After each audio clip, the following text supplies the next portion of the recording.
Hello, learners, and welcome to the lecture in this NPTEL course on 20th century poetry. We have been discussing the life and work of Langston Hughes. We've had a thorough and rich introduction to the cultural contexts, the history of reception, and the various positions that Hughes took in comparison to other African American writers with regard to the blues tradition.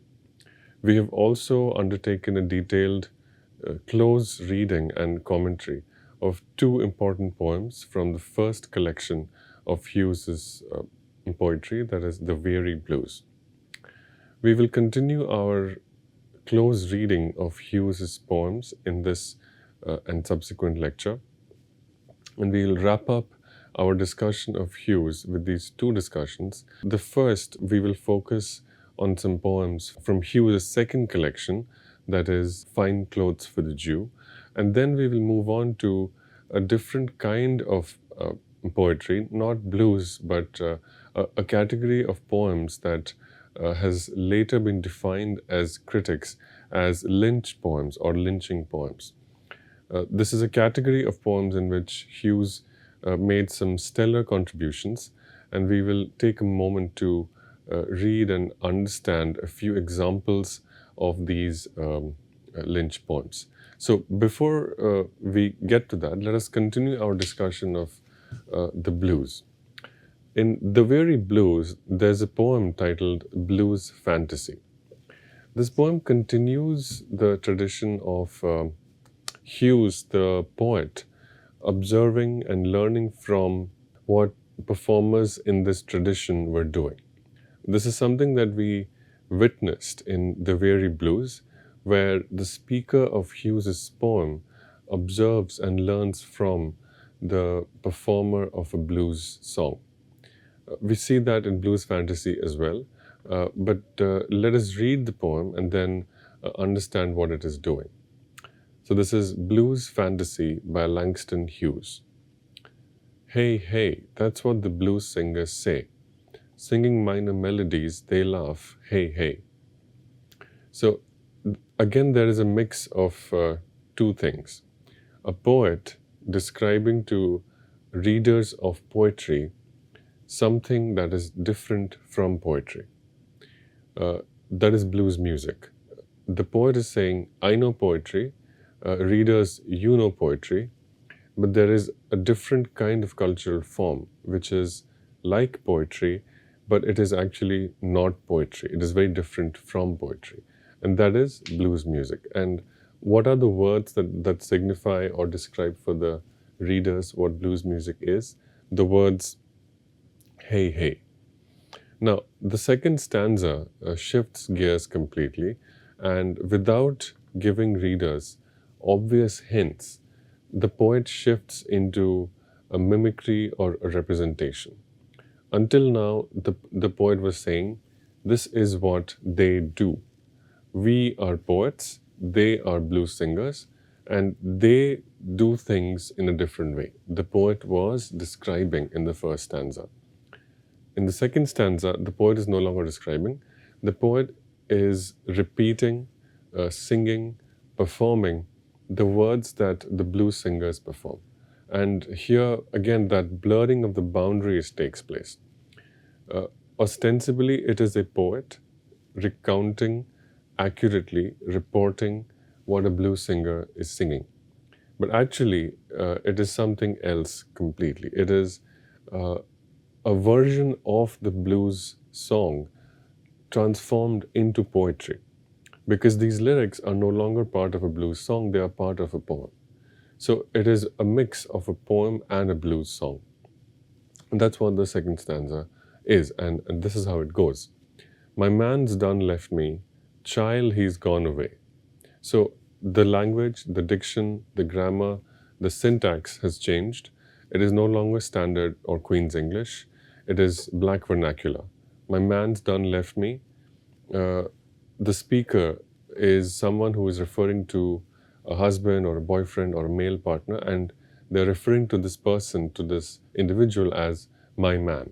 Okay, so immediately the register is clearly defined as popular vernacular. Second line of the second stanza, child, he's gone away.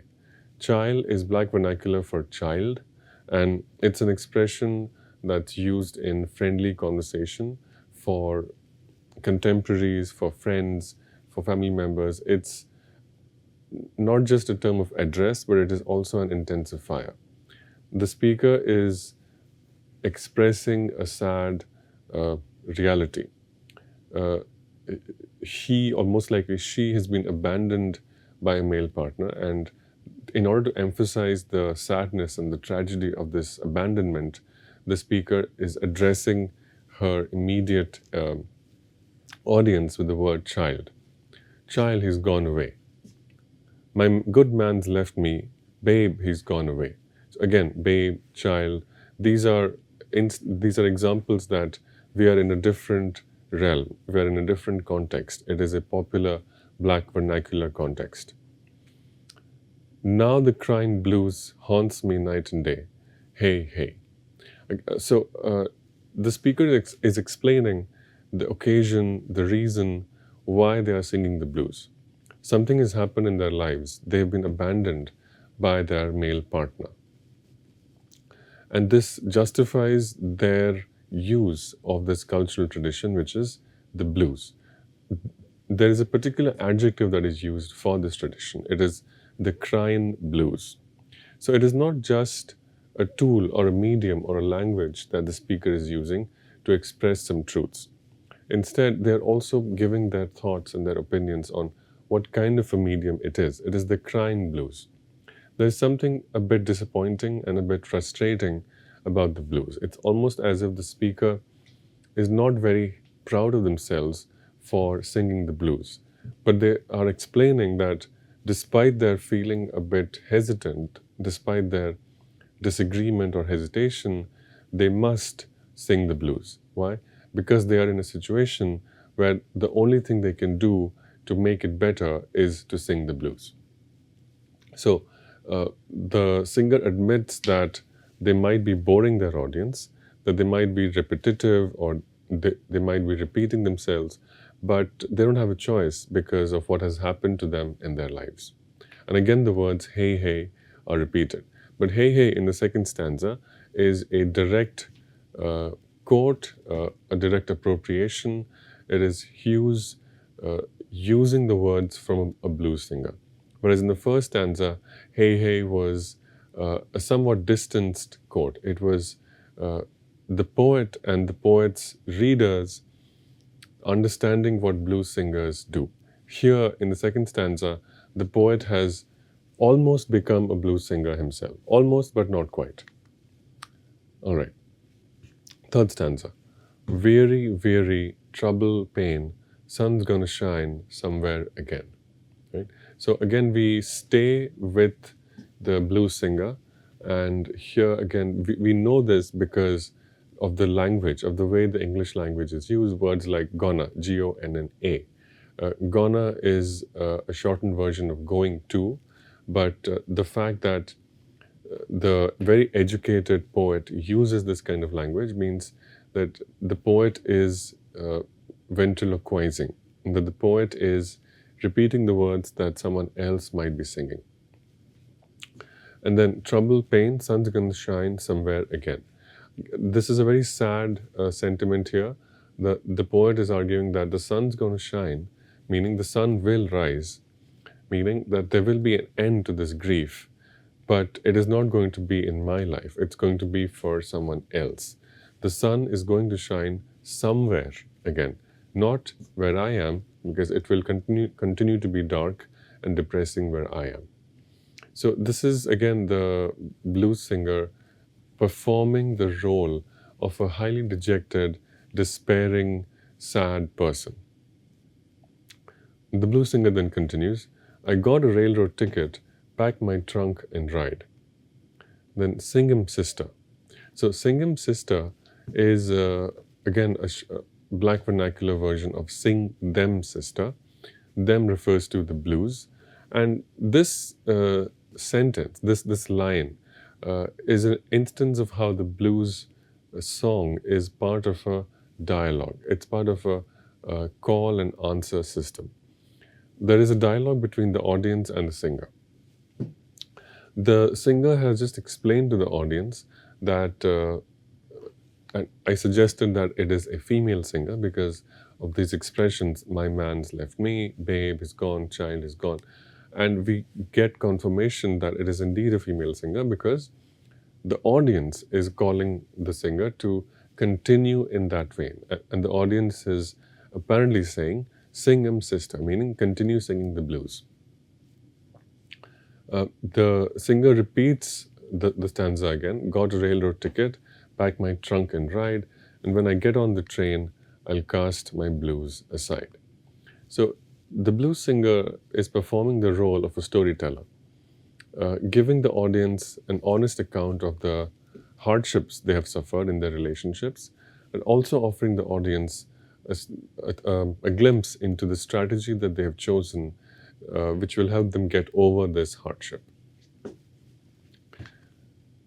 And then again, the blues singer continues, laughing, hey, hey, laugh aloud, hey, hey. So the poem ends with the poet or the speaker inhabiting the voice of the blues singer. As a whole, then, the poem can be seen as an education. An educated poet knows that his audience is well versed in certain cultural forms and they are not well versed in certain other cultural forms. So Hughes uses his position as an informed native of a particular ethnicity and a particular cultural form. He is more aware than his readers how certain cultural forms are performed and uses this position to educate his readers. Now, let us move on to the second collection of poems that Hughes published. This is a collection that's titled Fine Clothes for Jews. This appeared the year after the Weary Blues. This appeared, that is, second collection, Fine Clothes for Jews, appeared in the year 1927. This collection began with a preface in prose, and I will read that preface to help us understand how Hughes had evolved by the time he published his second volume of poetry, how he had evolved from the position he had taken in the Weary Blues. The nature of that evolution has to do with the exact relationship between blues music and poetry. Specifically, blues music as a vernacular African American cultural form, and poetry as a literate, verbal, educated, and elite cultural form. So here is how Hughes describes blues, and the preface to this collection is titled A Note on Blues. Hughes writes, the first 8 and the last 9 poems in this book are written after the manner of the Negro folk songs known as blues. The blues, unlike the spirituals, have a strict poetic pattern. One long line repeated, and a third line to rhyme with the first 2. Sometimes the second line in the repetition is slightly changed, and sometimes, but very seldom, it is omitted. The mood of the blues is almost always despondency, but when they are sung, people laugh. So that's it. Short, sweet, very crisp preface. Those learners who've been alert and who've been following the rhyme scheme of the poems that I've been reading will immediately recall that this is the exact structure that Hughes follows in the proem, which defined the 4 historical and emotional characteristics of a Negro. The poem titled Proem, which began Hughes's first collection, The Weary Blues. You know, the structure of one long line repeated and a third line to rhyme with the first 2. Another thing to note before we move on is that there is a balance of despondency and transcendence. This balance is divided between the kind of meaning the words of the blues songs have and the kind of performance and the kind of effect that the blues song has when it is sung and people listen and people join. Uh, the words themselves contain very sad, despondent meanings, but when the songs are performed, they manage to raise the energy. They manage to create a positive and welcoming emotional atmosphere. So, one of the earliest poems in this collection, that is Fine Clothes for Jews, begins uh, or is titled simply Hey. And we know that the word hey is key to Hughes's education of his readers. Hughes uses the word hey to describe to readers of poetry how singers, blues singers, perform and how they use language to create a very unique emotional atmosphere. So, this is a poem titled Hey in Hughes's second collection. Sun's a settin', this is what I'm gonna sing. Sun's a settin', this is what I'm gonna sing. I feel the blues a comin', wonder what the blues will bring. So, very short, and here in the early part of the collection, Hughes has a somewhat open and experimental view. The speaker of Hughes's poems is saying to his readers that the blues are a form towards which the speaker is naturally drawn. Uh, the speaker doesn't know exactly why the speaker is drawn to the blues, but there is something about the blues which makes sense, which defines the speaker's experience, and which defines the manner in which the speaker would like to communicate with his audience. There's also a bit of a mystery to how this performance will go. The speaker wonders what the blues will bring because the speaker is not sure exactly what kind of a message the blues will allow him to articulate. The second poem that I've chosen from this collection, Fine Clothes for Jews, is titled Poor Boy Blues. This is how the poem goes. When I was home, the sunshine seemed like gold. When I was home, the sunshine seemed like gold. Since I come up north, the whole damn world's turned cold. I was a good boy, never done no wrong. Yes, I was a good boy, never done no wrong. But this world is weary, and the road is hard and long.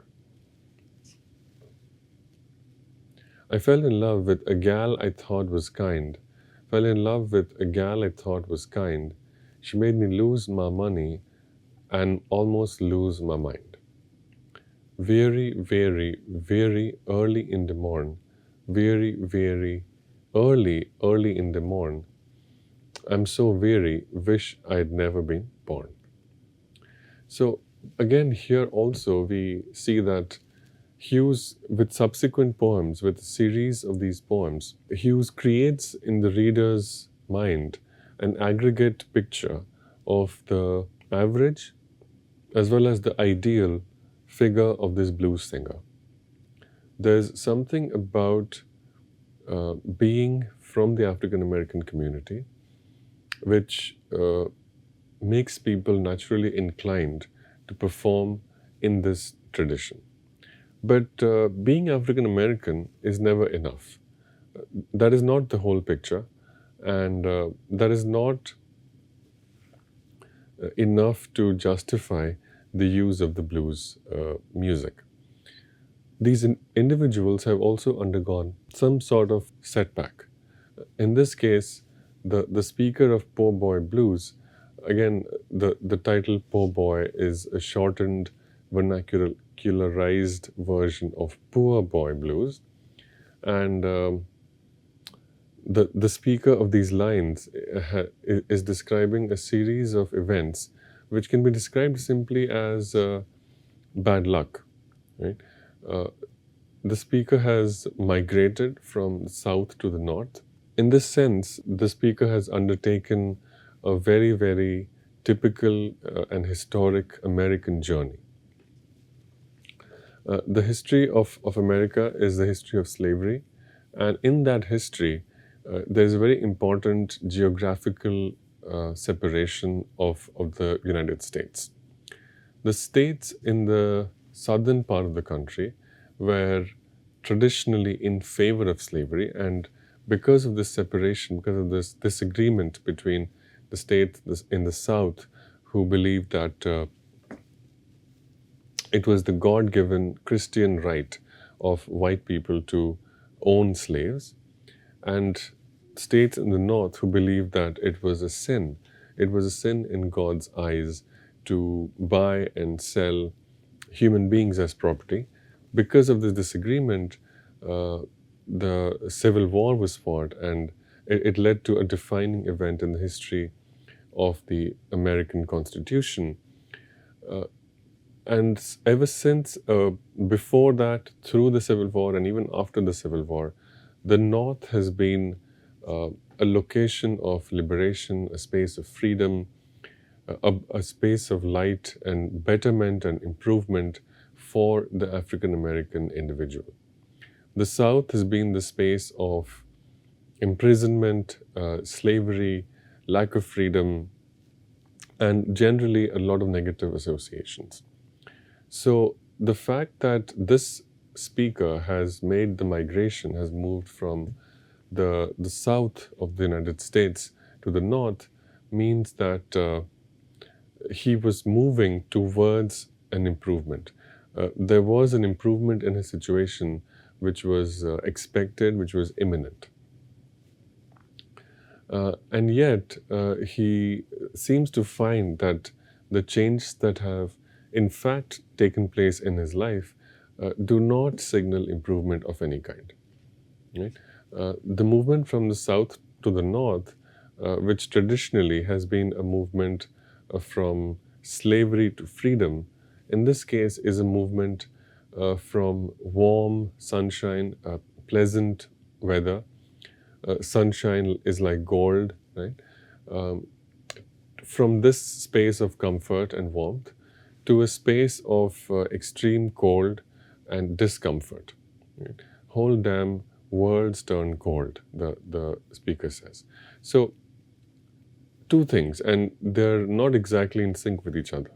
On one hand, it is the speaker is repeating the movement that several African American individuals undertook, and which led to the betterment of these individuals in most cases. The scholar and the journalist Isabel Wilkerson has written her award-winning book titled "The Warmth of Other Suns," describing the movement of the African American community from spaces in the South to spaces in the Midwest and the North. And the title of Wilkerson's book, "The Warmth of Other Suns," refers to exactly this decision to let go of the warmth of the sun, which the states in the South had plenty of. The warmth of other suns means that many African American individuals made the difficult decision of leaving the warm weather of the South, because in addition to the warm weather, and in fact more important than the warm weather, the South was also home to extremely inhospitable and racist laws. So many African American people chose the coldness of the northern states. That is to say, they chose the warmth of other suns, the warmth of human kindness, the warmth of hospitality, the warmth of racial equality, the warmth of human dignity. And they moved north. So that is the story of the African American community's migration from spaces of enslavement and oppression in the South to spaces of dignity, recognition, and freedom in the North. The speaker of these lines is very clearly black, because the title says that it is a poor boy's blues. A poor boy, a black boy, is blue, and this is what he sings when he is blue.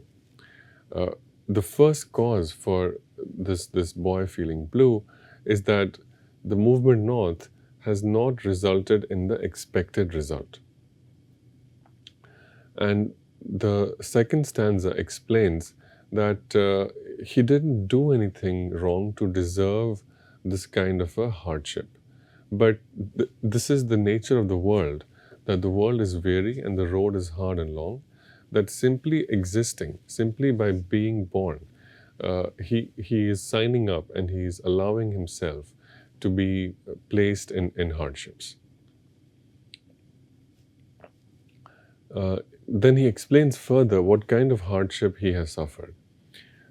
He fell in love with a girl, and because of this girl, this is the boy's story, he lost some money and he almost lost his mind.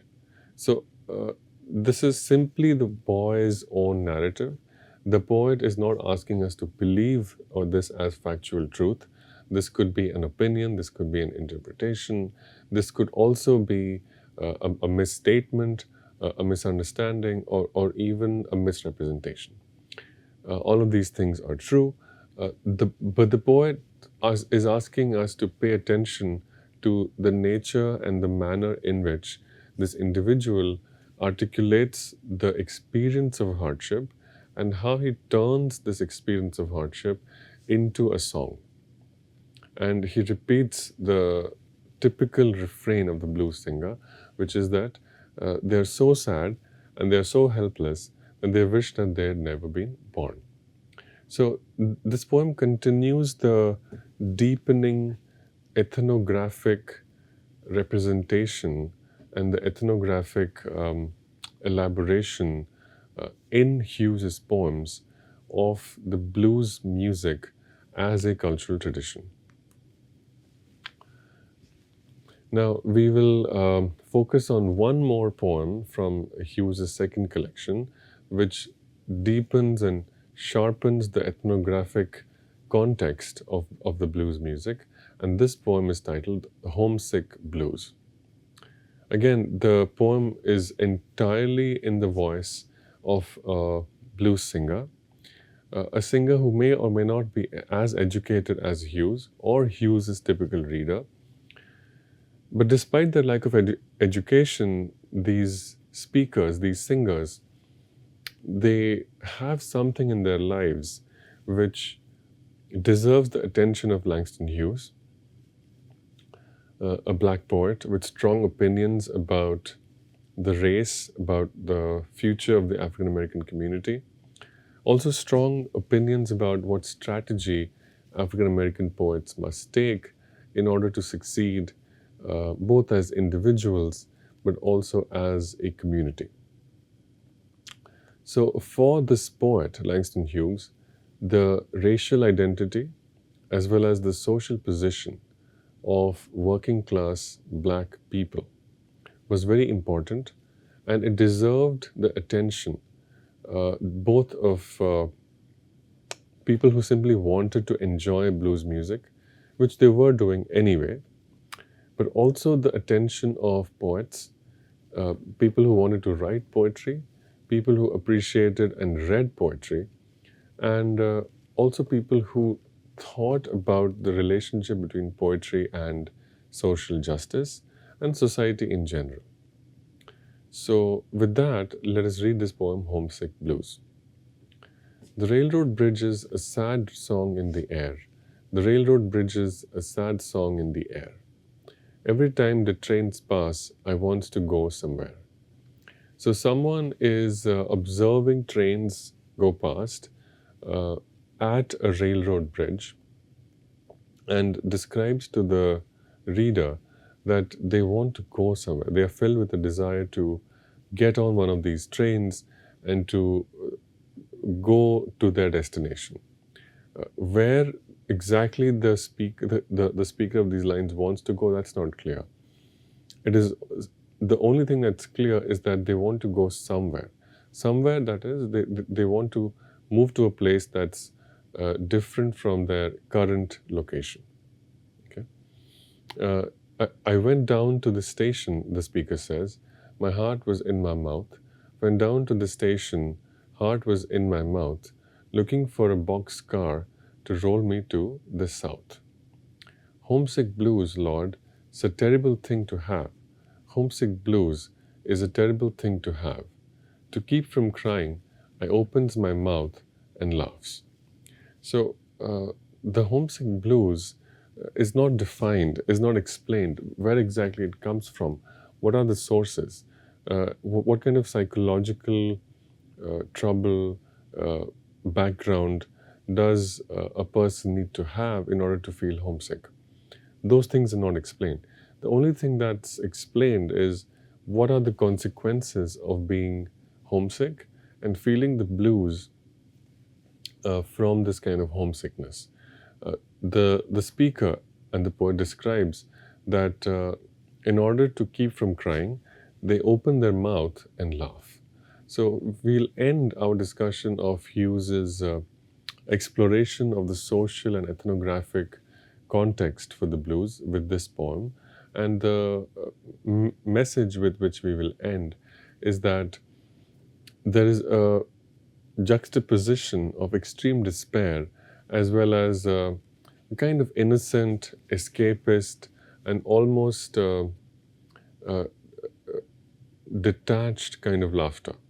The speaker of the blues songs laughs because it is laughter which gives the audience something to celebrate, something that raises their hopes up. And this laughter has no connection to actual social justice. In fact, not only does it have no connection to justice, it can be deeply connected to injustice. The speakers of Hughes's blues poems are going through extreme hardship, and they themselves don't have the means of resolving or fixing or in any way alleviating their hardships. What they do is simply strategies of singing and laughing. And Hughes's attempt in these poems is to convey to the reader that laughing and singing in the face of extreme, irresolvable, irreconcilable sadness is a powerful strategy, a very good alternative to actually being sad. So we will stop there and continue with the discussion of Hughes. We will focus on a different category of poems in the next lecture, which are the lynch poems or the lynching poems. Thank you.